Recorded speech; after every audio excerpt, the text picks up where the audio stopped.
থেকে ঠিক 2 বছর আগে 34 বছরের এই মানুষটি 2 ঘন্টারও কম সময়ে 42 কিলোমিটার দৌড়ে একটি নতুন ইতিহাস লিখেছে, নিজের নামে একটি ওয়ার্ল্ড রেকর্ড তৈরি করেছে। যে বয়সে একটি অ্যাথলিট ময়দান ছেড়ে দেয়, সেই বয়সে ইনি ওয়ার্ল্ড রেকর্ড বানিয়ে এটা প্রুভ করে দিয়েছে যে উইনার হওয়ার জন্য সাধারণ চিন্তাভাবনা আর সাধারণ কাজের থেকে অনেক বেশি কিছু করতে হয়। যদি বড় হতেই হয় তাহলে সমুদ্রের মতো বিশাল হও, যাতে লোকেদের ছক্কা ছাড়িয়ে যায় তোমার ক্ষমতা মাপতে গিয়ে। বন্ধু, কঠিন পরিস্থিতিতে কিছু মানুষ নিজে ভেঙে পড়ে আর কিছু মানুষ রেকর্ড ভেঙে ফেলে। আর যারা রেকর্ড ভেঙে ফেলে তাদেরকে দেখে সারা দুনিয়া অনুপ্রেরণা নেয়। এখানে 95% মানুষ দুনিয়া দেখতে আসে আর সির্ফ 5% মানুষ দুনিয়াকে দেখাতে আসে।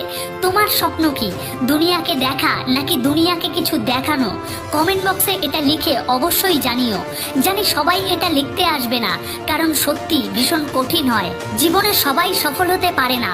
সফলতা শুধু তারাই পায় যাদের ভাগ্য ভালো হয়, আর নয়তো যারা ভালো করে পরিশ্রম করে। কিন্তু দুঃখের বিষয় এটা যে সবার ভাগ্য ভালো হয় না, আর পরিশ্রম সবার দ্বারা করা সম্ভব হয় না।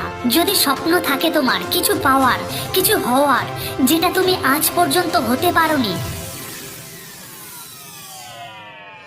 তাহলে তোমাকে আজ থেকে সেটাই করতে হবে যেগুলো এখনো পর্যন্ত তুমি শুরু করোনি। মনে রাখিস ভাই, যদি তোর সামনে প্রবলেম অনেক বড় হয়, তাহলে তার পিছনে এর থেকেও বড় সফলতা অপেক্ষা করছে তোর জন্য। কারণ যে মানুষগুলো দিনরাত এক করে দেয় নিজের স্বপ্নের জন্য, সমস্ত কিছু ভুলে যায় নিজের লক্ষ্যের জন্য, তাদের ভাগ্যের দরজা চিরকাল বন্ধ থাকে না। জীবনে যা কিছুই পেতে চাও সেগুলো পাওয়ার জন্য নিজেকে প্রস্তুত করো, আর সেটা করা এখনই শুরু করো।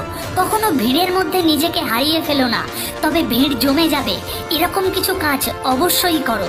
নিজের জন্য না হলেও সেই মানুষগুলোর জন্য করো যারা তোমাকে অসফল হতে দেখে মজা পায়, হাসতে থাকে। আর হ্যাঁ, বড় হতে হলে তোমাকে পরিশ্রম করতেই হবে।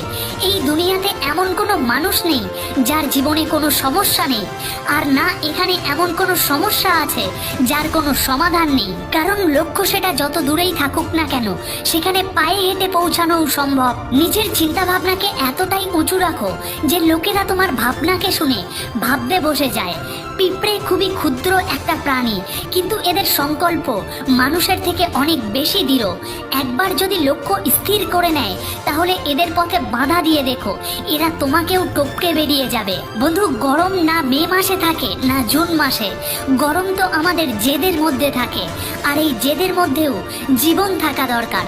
কারণ এরকম লাখো মানুষ আছে যারা হেরে যাওয়ার ভয়ে কখনো কোনো বড় অ্যাকশনই নেয়নি, আর জীবনভর আফসোস করে গিয়েছে। কারণ তারা স্বপ্নের মধ্যে জীবন্ত থাকতো, নাকি নিজের ভিতরে স্বপ্নকে জীবন্ত রাখতো।